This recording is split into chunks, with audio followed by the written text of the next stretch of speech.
Nothing is precious. Or is it? That title wasn't a lie. This is a video about the obscure indie game Nothing with a space, which is a weird title for a bizarre game. So it's actually incredibly difficult to talk about this game because, well, it looks like this. So I guess I'll explain why I decided to talk about this game. All you need to know is the first way I experienced Nothing was on the Nintendo Switch eShop. This game has a Nintendo Switch port, by the way, developed by Evil Indie Games, an Evil Indie Game studio from Mazovia, Poland. Their most recent game, Abstract Punk, is a massive fan of using artificial intelligence. As a studio, they've been using it since Nothing, though at the time that was only text-to-speech. The studio is going to a dark place these days. Just check their website. Polish? No. Where's English? The Vatican? You see, Evil Indie Games don't actually seem to put much thought into their projects, but I haven't told you about Nothing yet, so I can't articulate how avant-garde these things are. I'm going to ignore the elephant in the room first, and talk about the gameplay of Nothing. You rotate 90 degrees to the left, or the right if you want.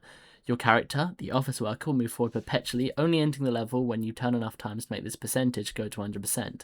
It sounds easy, like really easy, but this isn't a game about clicking left or right. It's an endurance match. Each individual turn is easy, but when you have to do it almost 300 times and moving at Mark fuck, you need your entire attention in this game. Eyes shorted open, and the whole time the game keeps flashing different colours, which causes heavy eye strain. If there's any game that could deal physical damage to you, it would probably be Mr. Bacon's Big Adventure, but this could hurt your eyes a little bit.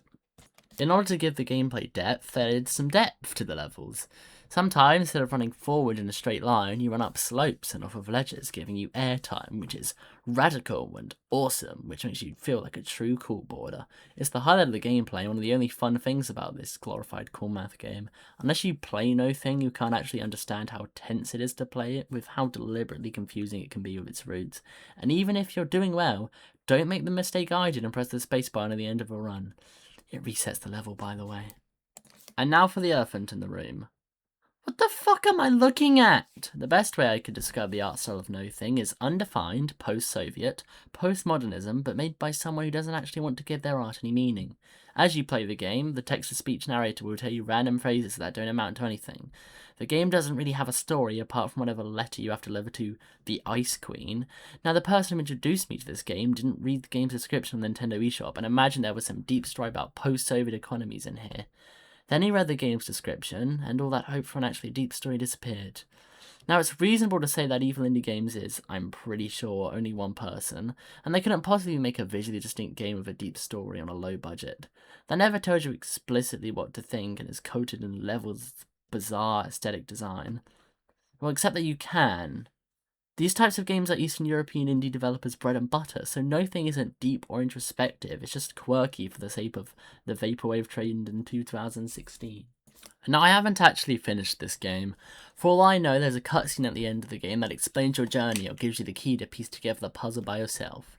I just checked that there isn't, but I think that's giving this game too much credit. None of this game's dialogue really hints at a deeper meaning, it's just buzzwords like, you can see truth anywhere, or Rebels are talking too much. Dice que el curso está cambiando. ¡Ay, caramba! Los insurgentes ya van a capturar la capital. Necesito huir. You'd think I hate this game by all the complaining I'm doing. And I really do, but I think it can be very fun sometimes, especially with the aforementioned airtime. So even if I think there's barely any content and it's hardly a game, it was very cheap, and I know exactly how the gameplay was before buying, so I can't be mad at myself, and I still have the option to refund, but I won't. Those Polish people need their pierogi. Happy Pride Month.